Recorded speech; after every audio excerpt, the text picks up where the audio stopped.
Hey, welcome to World Entertainment. And Tim Burton is doing the rounds to promote Beetlejuice. And he's starting to get asked a lot of questions. You know, what's it like coming back to franchises you started and all this type of stuff. And in these conversations, Batman, of course, has come up.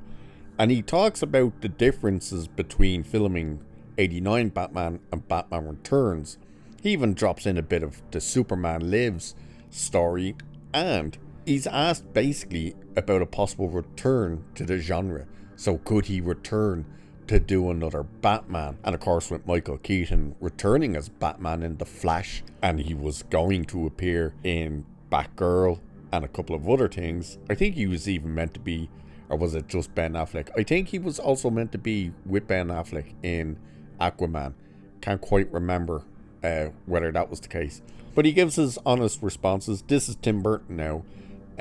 So we'll have a look, because it's interesting what he says, the differences between making the first Batman and Batman Returns was, and just how he feels about the whole process of superhero movies and whether or not he'd be interested in returning to it. So it says, when Batman was released in '89, it changed the game for superheroes. However, it was also a very unique movie, and one which could have only been made by a filmmaker like Tim Burton. Talking to Variety about the upcoming release of Beetlejuice, Burton reflected on making Batman and how the perception of the comic book movie genre at the time freed him from studio pressure or interference. So he said this: "I was lucky because at the time the word franchise didn't exist, so Batman felt slightly experimental at the time. It diverted from what the perception of a superhero movie might be. So you didn't hear that kind of studio feedback. And being in England, it was even further removed. We really just got to focus on the film and not really think about those things that now they think about even before you do. I never felt like I was misusing company funds with studios, if you know what I mean. But it also just felt kind of pure because I wasn't really a proper filmmaker, so I just did things that felt right to me. It felt like that's why they want me." After the massive success of Batman, Burton was granted even more freedom with '92's Batman Returns until he wasn't. So this is where the difference are when he was talking about Batman and now going to do Batman Returns. And he said this: "I wasn't really interested in doing a sequel, but I liked Penguin and Catwoman, so I got re-energized by the whole thing. And that was when we started hearing the word franchise, and where the studio started going, what's the black stuff coming out of the Penguin's mouth?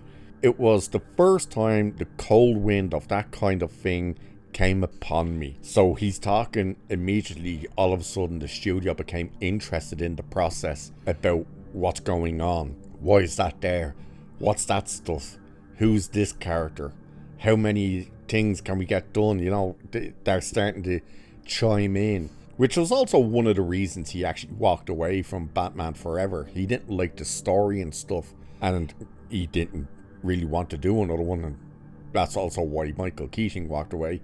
He didn't like the story. He didn't like the direction the studio wanted to go in. Because, of course, the studio wasn't happy with Batman Returns. You have to remember that.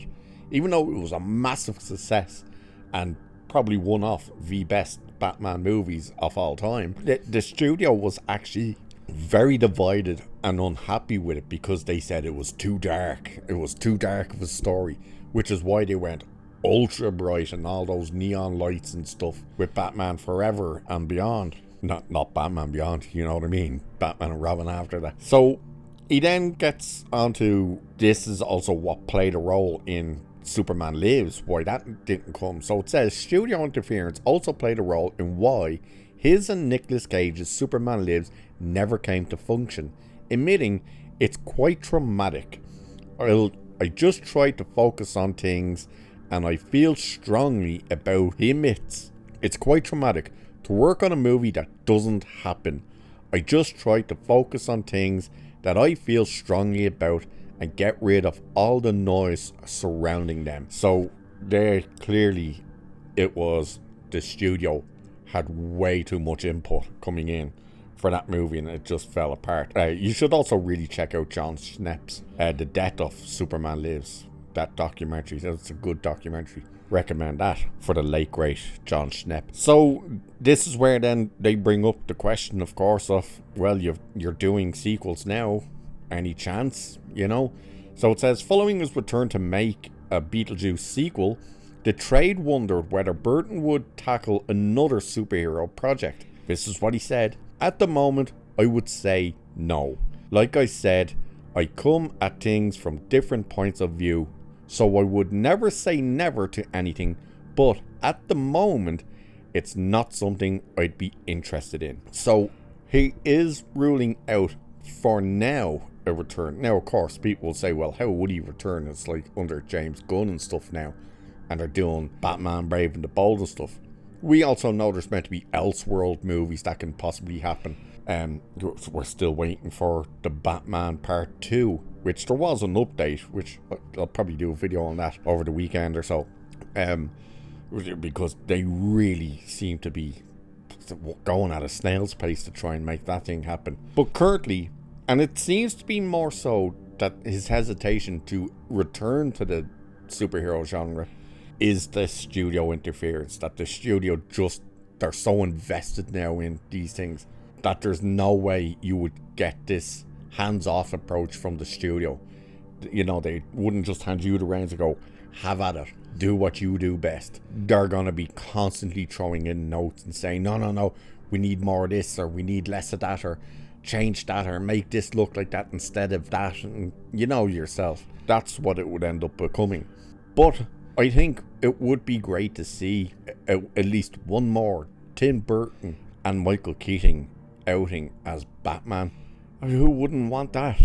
Come on, let's face it. If they make it, we will come. But there's the story.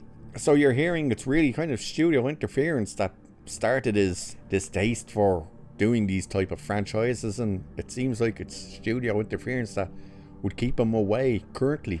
So with that, I shall leave it there for this one.